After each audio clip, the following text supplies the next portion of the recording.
So it's Suzanne Hunter at the Holistic Centre in the heart of Godalming as part of the Good Health Guys series. And today I have with me mindfulness teacher Collette Cousins.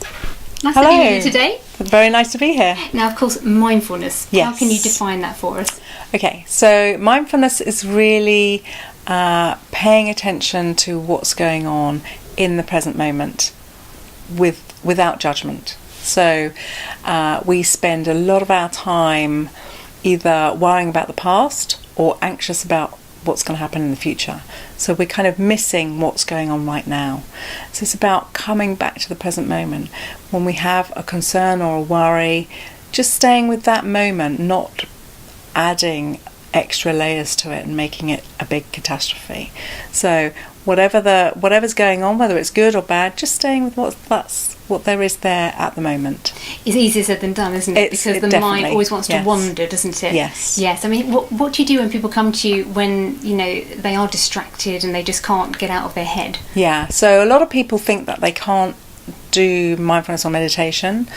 So one of the big stumbling blocks is, I can't meditate because every time I sit down to meditate I'm just overrun with thoughts. Well, actually that's not a surprise. If we've had all these years of being full of thoughts, we're not just suddenly going to switch them off when we sit down to meditate. So it's not about emptying our heads or getting rid of thoughts, it's about just being present with them. So we sit down to meditate and in comes a thought. Just noticing the thought, acknowledging it and letting it go.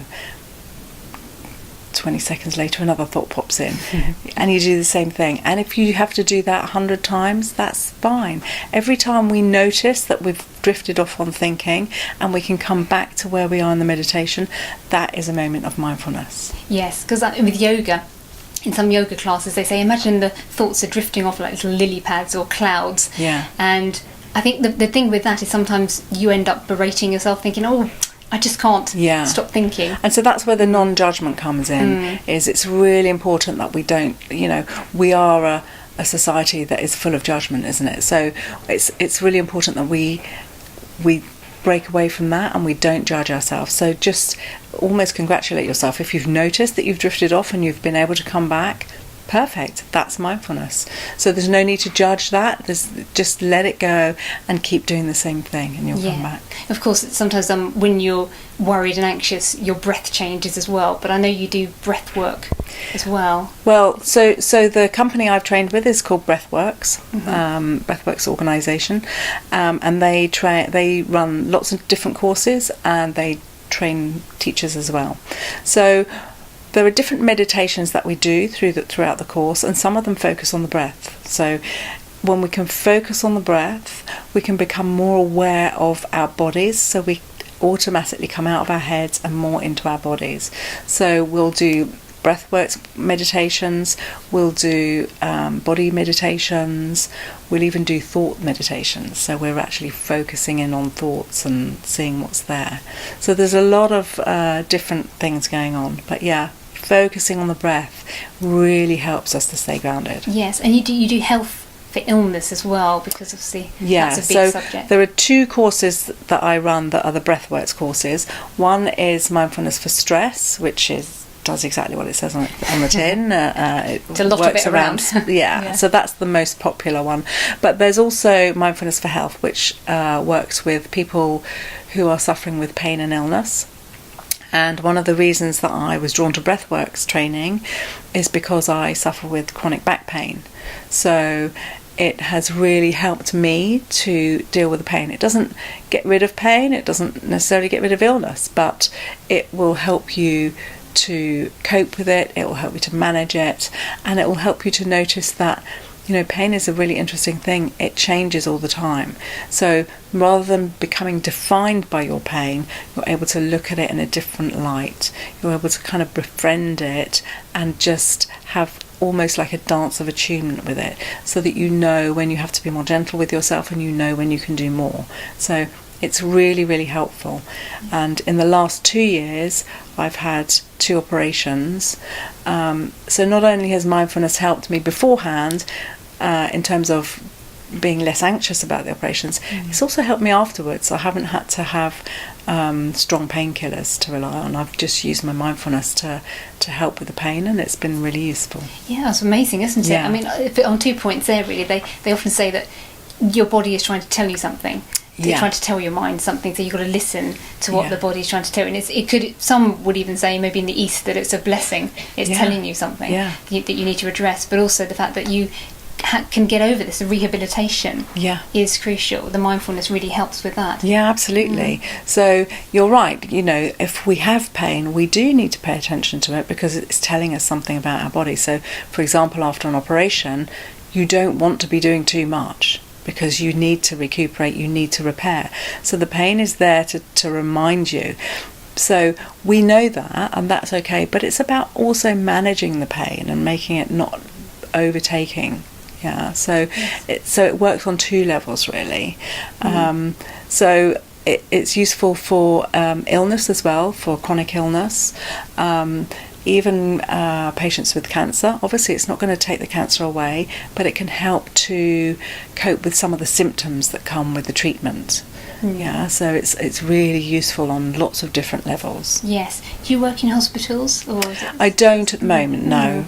But I know several people who do, and several of the Breathworks practitioners work in pain clinics. Yes. And actually some of them work with MS patients as well. So so the Breathworks Mindfulness for Health is really good for MS patients as well. Definitely. But there's so many people that this can help, isn't there? Yeah, absolutely. I understand you work in schools as well. Have you seen good benefits for the parents and the children?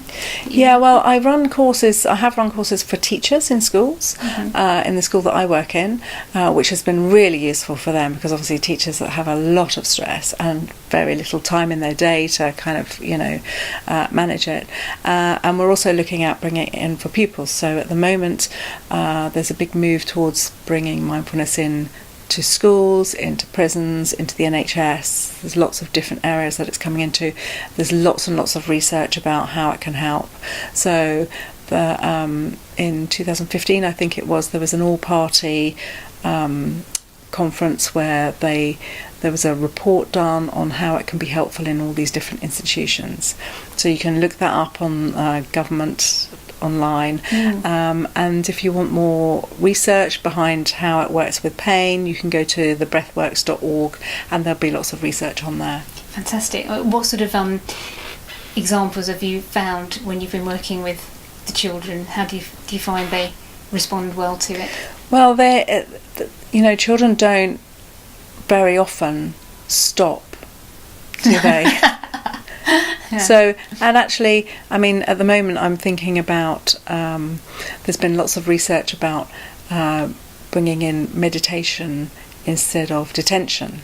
So quite a few schools are now doing that, and that's the next thing that I'm going to try and bring in with my school, is thinking about how do we use meditation instead of detention. Because we know that detention isn't really working. Meditation can change things.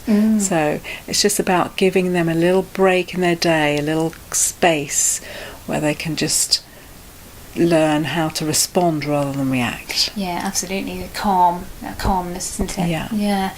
So what sort of reactions have you had from people generally that you've had? Have you had great sort of results? So almost everybody who's been on my course has found some benefit to it.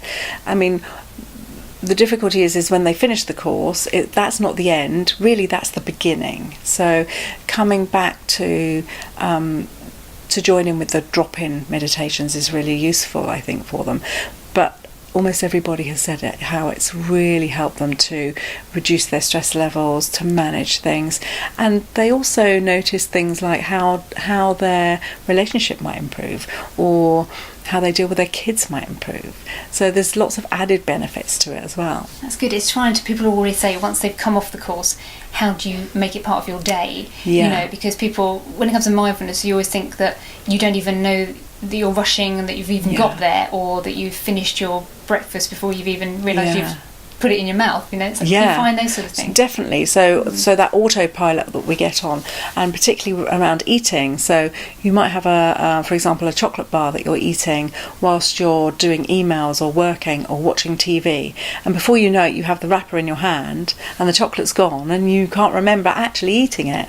So just taking a time to slow down and notice what you're eating, notice what you're drinking, maybe using that first cup of tea in the morning to have your mindful moment. So you've made your tea and just sit for a minute with your tea, smell the tea, look at the colour of it, and make that first mouthful a really mindful moment of what does that taste like, what's it doing to your taste buds, what does it feel like when you swallow it.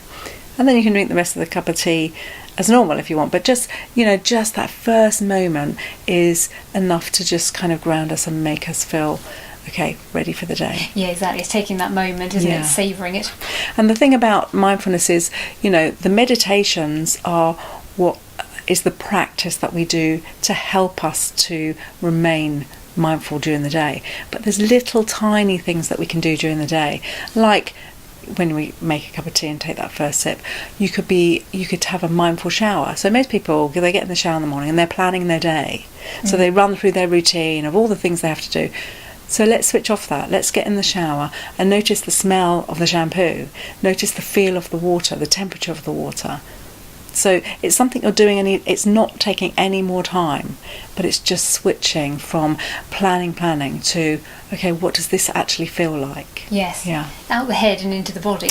Yeah. Yes. And again, if you're having a really stressful day and you're really super busy, another thing you can do is just to take a break. Now, I don't mean a 10-minute break. People might say, I haven't got 10 minutes. So 30 seconds might be all it means. Get up from your seat, go to the window and look outside and observe what you see for 30 seconds. Notice your breath. It's enough to reset you. Yes. Yeah. As long as when you look out the window you're not stressed by what you see, but then that's up to you to be mindful. Yeah, so mindfulness isn't about, it's not about we have to be calm all the time. It's about being calm even when there's chaos around us. Yeah, you don't have. It's not that you can only be mindful in a really calm space. It doesn't have to be completely zen the whole time. You can be mindful on a really busy bus or commuter train.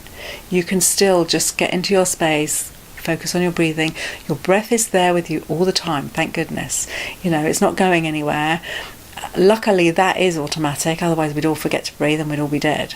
It's any time that we're feeling stressed, we can just drop your awareness down to your feet, check on your breath, take 3 deep breaths, and you've just reset yourself. Yes, that's a challenge, isn't it, to do it amongst the chaos, but that's the achievement, isn't it? But it will come, if you practice and practice, it will come. Yes, absolutely. Shall we have a practice now? Shall we try a small little meditation? Yeah, we'll do a short meditation, just a couple of minutes. Okay, so to start with, just get yourself comfortable and feet on the floor, and just rest your hands in your lap. And your back is going to be nice and straight, so we're erect, alert, but relaxed. And if you're comfortable, you can close your eyes. We're just going to pay attention, first of all, to sounds. Sounds outside of the room, sounds inside the room. Anything that comes up, just notice it and let it go. And then we're going to just come inwards a little bit and notice thoughts and feelings that are going on for us right now. And again, not getting caught up in them, just being present with them, like what's the weather map in your body at the moment? Is there stiffness? Is there soreness? Maybe you're comfortable, whatever's there. And then we're just going to come in slightly more and just focus on the breath in the body. Where do you notice that as your first point of contact with the breath? Maybe it's your belly or your chest or your throat or your nose. Wherever it is, just focusing in on that moment.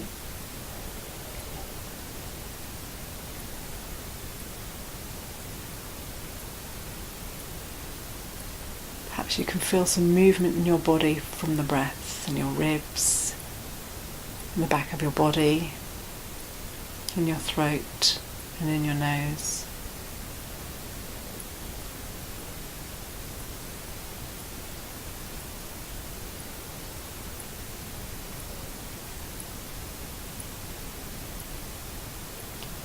And now just beginning to expand awareness again, to take in your whole body,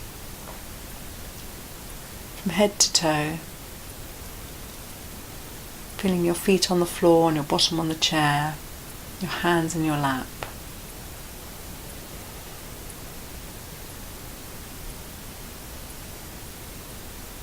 Expanding again to take in any sounds.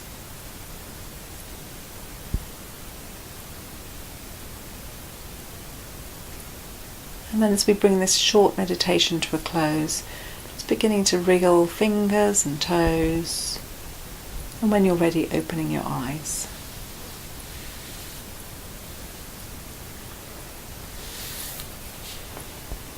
You feel it much more within your body, don't you? You start to connect with your body when you really again. focus on the breath, you can notice it in places that you didn't even realise your breath touched sometimes, like the back of the ribs and things like that. So it's really interesting. Fantastic. I think people are in for a treat if they come to the Holistic Centre. Is this where you do a lot of your work? Yeah, most of my work outside of school is done at the Holistic Centre at the moment. There might be one or two other places, but just for now it's the Holistic Centre. Wonderful. And is it one-to-one, or have you got group courses? So the courses are done usually in groups, but sometimes people can't make the groups, so I can do one-to-ones as well, which we could either book a room here, or I can come to their house, or whatever. We can arrange where to meet. So one-to-ones, groups, pairs, whatever, we can arrange anything. Fantastic. You've got some things coming up in the future? Yes, I'm just working on some dates now, and they will be out soon. So if you need to know more, you can go to mindspaceworks.com, which is my website, and everything will be on there. Perfect, that's lovely. And of course you can always come to the lovely heart of Godalming for the Holistic Centre, which is a lovely warm cosy space, and enjoy wonderful mindfulness with Collette. That's www.holisticcentre.co.uk. Thank you very much for your time today. Very much enjoyed my meditation, and very much enjoyed talking to you. Good.